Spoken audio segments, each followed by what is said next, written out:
going to end. But we're now joined by Prof. Chris Lubogo, who is a law donor at Nkumba University.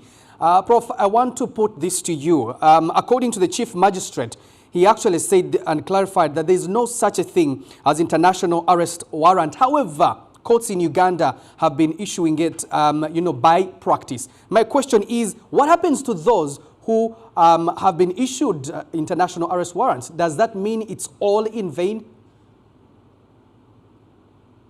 Well, I hope I got your question right, because we're having rain challenges where I am, but predominantly, I think you're asking in light of perhaps a difference between an international arrest warrant vis-a-vis an arrest warrant. But the judicial officer was very explicit. He made a distinction. He said, whereas the law does not provide for international arrest warrant, he actually made provision, or he, used the argument of using an arrest warrant, and then invoked Interpol to be able to exercise their mandate on the basis of a red flag. But you see, one thing you must understand every time you're dealing with Interpol issues, first of all, let us argue this in terms of the tenability under Ugandan law. The Director of Public Prosecution, the judiciary under the Extradition Act, the Interpol Vice NCB can issue international arrest warrants. However, such warrants require extraditable offenses under the Extradition Act, dual criminality in the sense that crime in both Uganda and the requested country, absence of political motives as provided for under Section 7 of the Extradition Act, and then the argument fleeing Uganda. If the individual or the subject or the person of interest in this case is keeping house, like to use the legal phrase, or jump ship, then you may issue substantially an arrest warrant because now you are invoking. Now, for purposes of the red flag or the red notice, it is intended to locate and arrest, if possible, that individual. But see, there are substantive qualifications also for Interpol to invoke that particular issue. Number one, Interpol's Article 3 prohibits politically motivated warrants. Extradition refusals can be granted even on the basis of human rights or political grounds.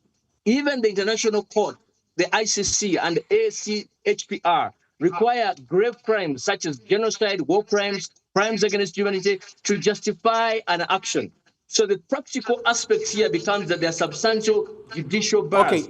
Okay, Prof. So if I may come in here, Prof, I want to ask, one, can it be proven that this is a case of political nature? Number two, can it be proven that it falls under cases that can be extraditable?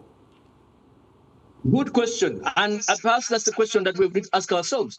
You need to prove if perhaps a concept of court is a question of what? National interest, or perhaps substantial interest to the extent that I have to invoke, and the tradition, or perhaps even engage the like rules of Interpol. For me, I would argue that this is what they call Jurisdystopia, meaning, jurist from the word philosopher of the law, dystopia, people who are, have bad feelings within them, and they are simply witch hunting this individual. They are using everything necessary possible to make sure they incarcerate, destroy, reduce, or even completely stop the working of this individual. All right, thanks, Prof. Ivan, when you look at this particular offense of, insulting the modesty of a woman that Isaac Ssemakade is actually accused of, do you think that the case is most likely going to die a natural death? But what happens to the ULS president? He hasn't even completed half of his term. Well,